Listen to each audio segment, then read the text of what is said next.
Welcome to Keeping It Real. I'm Nikki Shelton, and I'm obviously with Kerri today. She's back. So happy you're back. I missed you last week. It was very, very short. I don't know if you watched it, but it was I didn't get a short. chance. It was kind of a whirlwind. We took a last minute trip to California. So Yeah.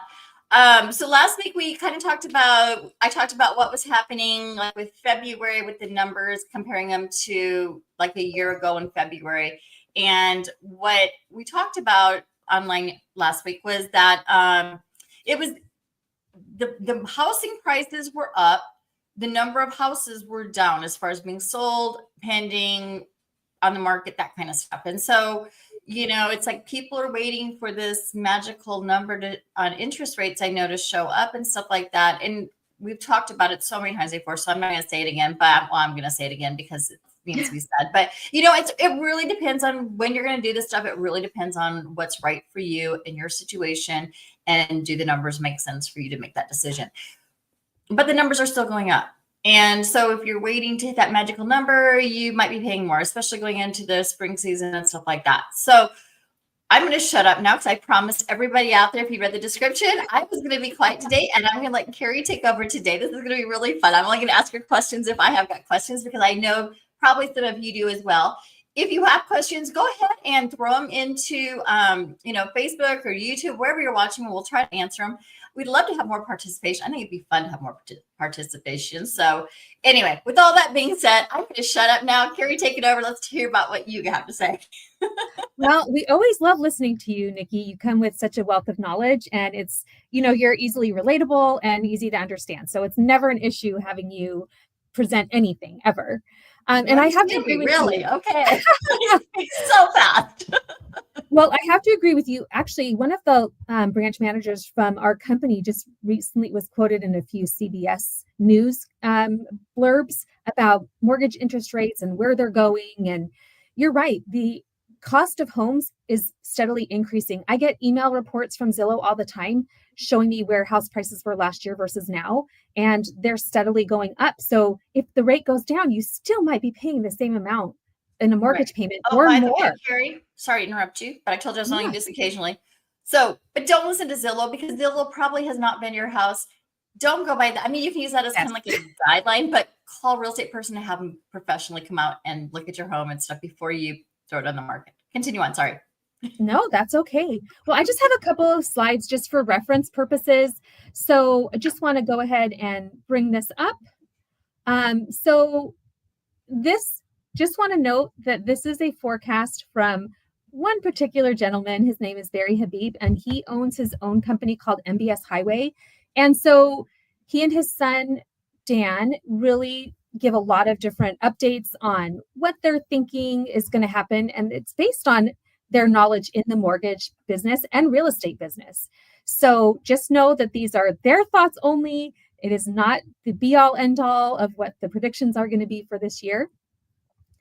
So we're just going to have a quick little recap of what happened in 2024.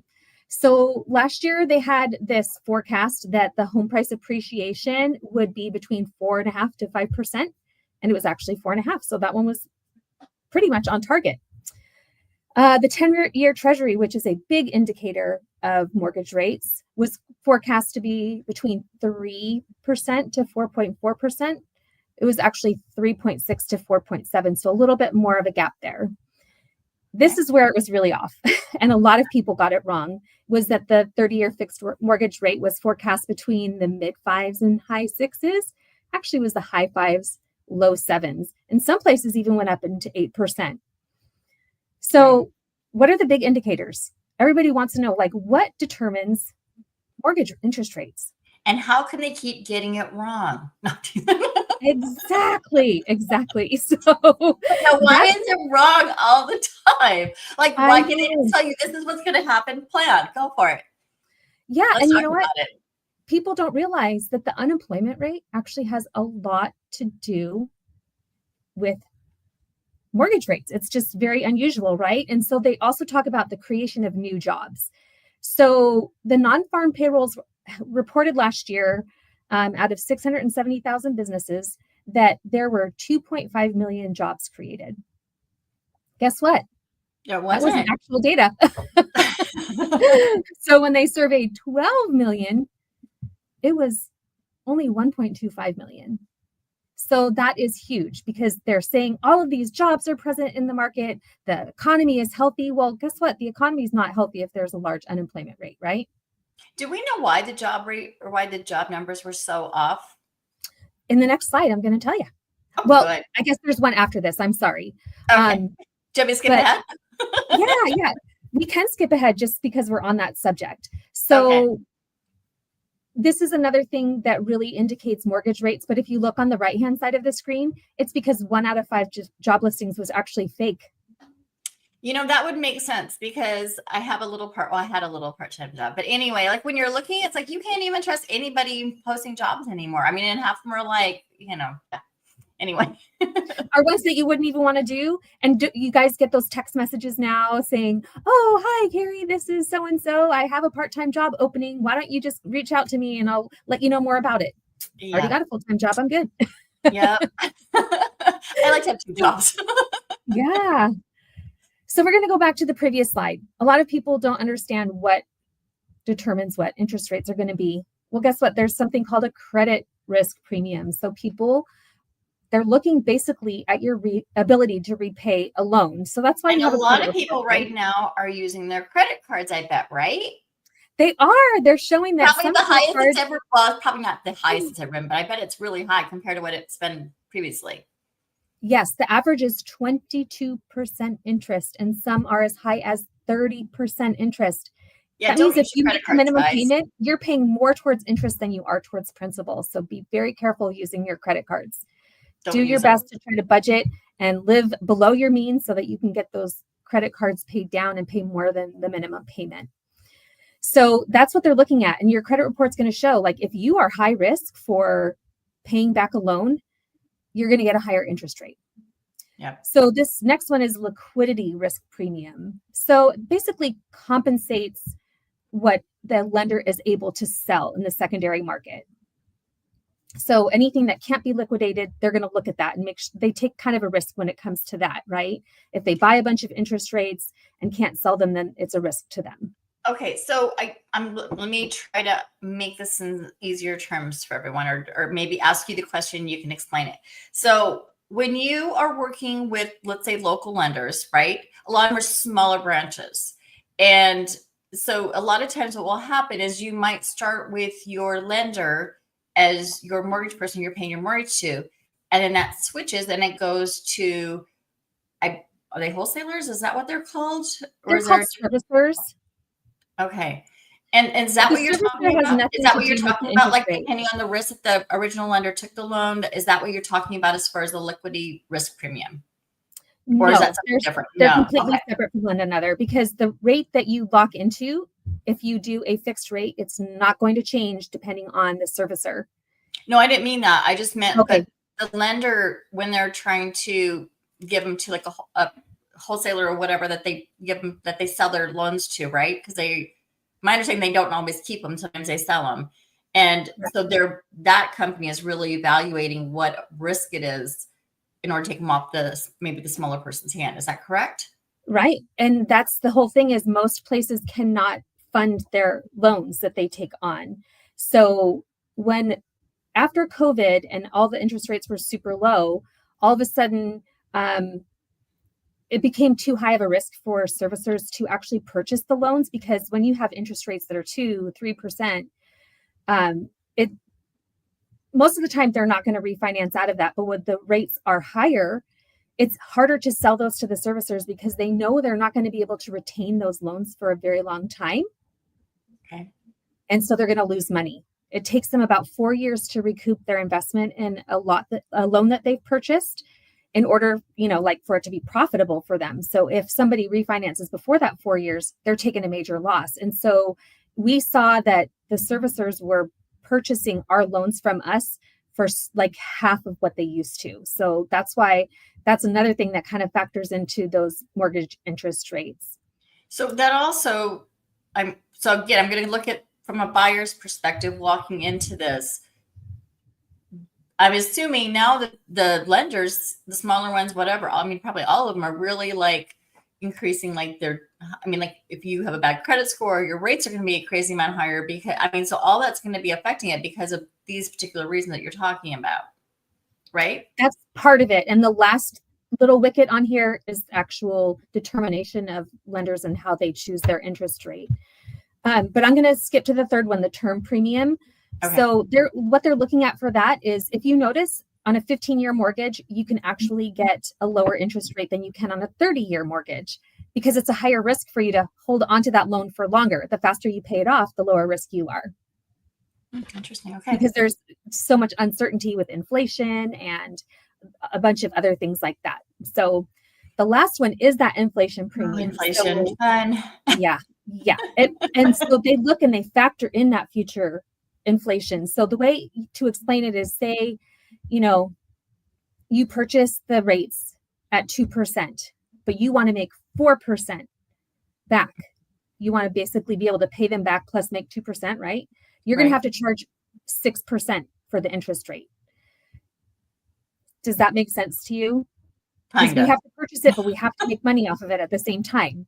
Right. So, the interest rates that we receive are higher than the expected inflation rate. And so that's called the real interest rate. So we buy from the Fed, we have to make money on the loans. And so that's why they kind of increase the price on there.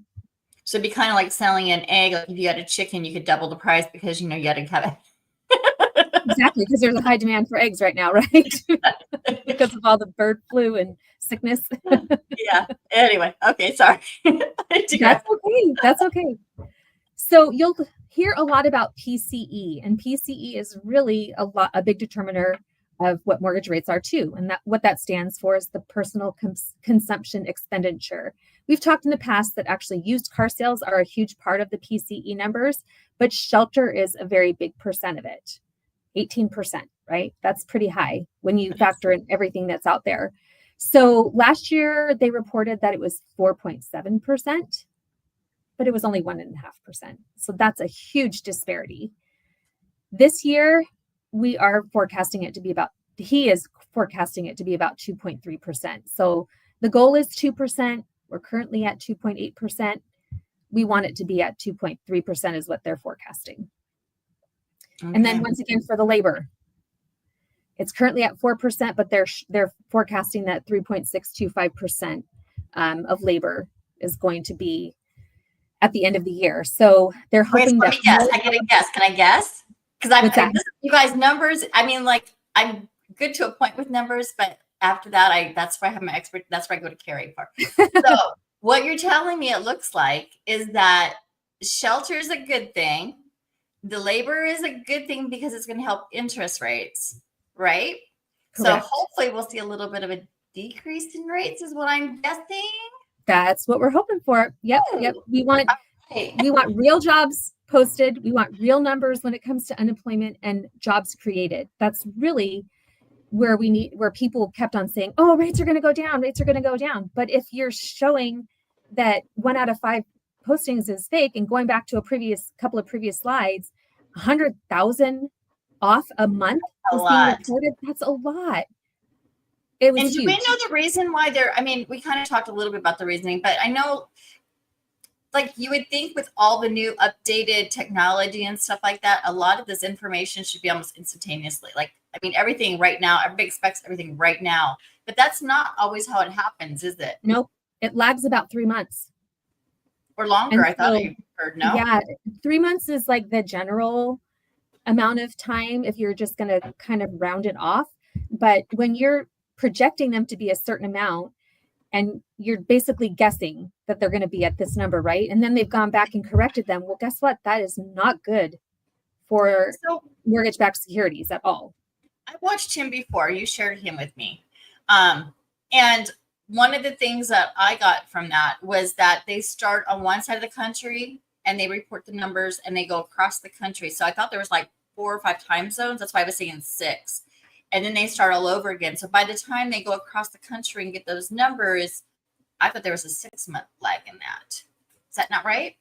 I think you are right. Yes. But like in the past, that was the reason why, is because they had to go to each part. They literally took the continent, whatever, the country, and they split it into equal parts and, or split it across. And then they would get the numbers each month from that and then kind of do a comparison. And they're always lagging depending on where you're in the country too. So they are. And that's why generally speaking, it was 3 months, but it has been closer to 6 months. And so that's why the numbers are so skewed and so off. It just is like, there's a huge disparity there. See, I do. So everybody wants drum roll, right? I know, I do pay attention. So if the 10-year treasury hits between 3.6 and 3.8% this year, they're showing that we're probably going to be in the high 5s and low 6s. Everybody wants us to be back in the 3s and 4s.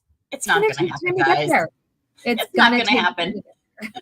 Maybe eventually. I don't really see that it's going to go below the 4s very much, especially not the 2s. Like we have an interest rate in the 2s because there was, no federal interest rate. So that was like an unheard of thing. And also we're VA. So that is a huge factor in that as well. But it's going to be a long time coming. And going back to the very beginning of what we said, if you can afford the house payment now, purchase now, don't wait. The prices keep always going. Better to own because homes continue to go up in price. And as rates go down, you can refinance. And most of the time, if you stick with the lender that did your original purchase, they'll waive the refinance fees to get you back to come back. And so basically you're just paying for a rate and term refinance just to make sure that rate goes lower. Remember, your mortgage balance is going to be lower, therefore your payment is going to be lower. So if you can hold out for just a little bit of time with that higher rate, it'll be worth it because your home is only going to continue to increase in value. Yep, exactly. So summing it up, I mean, we were at the 7s, 6s, and 7s, so we're expecting maybe a percentage drop, which would be amazing. I mean, that's a big chunk of change though when you're doing a mortgage. So I know that. Yes, so that would be a good thing, but it really depends. I mean, like if you wait, like, this was a year ago that I posted those numbers and they went up. I can't remember. I probably have the number somewhere, but here, let's see if I can do this. I might be able to do this. Hold on. Let's see if I can pull this up. Yeah, we can take this off. Hold on. Let me see. Do I have it? Maybe not. I thought I did. I don't see it. Oh, that was on here. Oh, well. But I mean, I think it went up probably I don't remember. It was like 400 or almost 500 and it went to like 520 or 530 or something. I mean, it was it was a pretty big chunk of change though. So, it's definitely worth it. It's been a very long time since we saw a decrease in those housing prices. And a lot of that has to do with housing markets being saturated with too much inventory and not enough buyers. So We're not really in a market right now like that. It's more of a seller's market. There's a high demand for homes, but there's a low supply. Although I have been hearing new construction, there's been some decrease on that recently. I mean, they've had to lower prices because they're not getting the buyers. So exactly, they're not moving those homes, and so they're definitely going to slow down because then it's the trickle down effect, right? Right. If they can't sell these homes and they have to sell them for lower, then they're going to lose money, and so everything just keeps on having that either out of business, whatever you want to call it, the snowball effect, the trickle down effect. Yeah. So yeah, see what happens. That's my report. Pre-owned homes, guys, are still going up, and that was kind of what I was looking at new builds last week when I was talking. But those are still going up in prices. So, and they're usually a better deal. Yes. A little bit more unique, a little bit more charm, a little bit more of everything. I don't know. And then you get to make it your own. That's the nice thing about it is you can go in and make the changes that you want as long as it has good bones. Absolutely. All right, Kerri, that was some wonderful information. You guys, I didn't see any comments coming in, but please throw them out there. We love to have comments and just some feedback. Anyway, we'll talk to you soon. Thanks for joining us, and we will see you next week. Bye.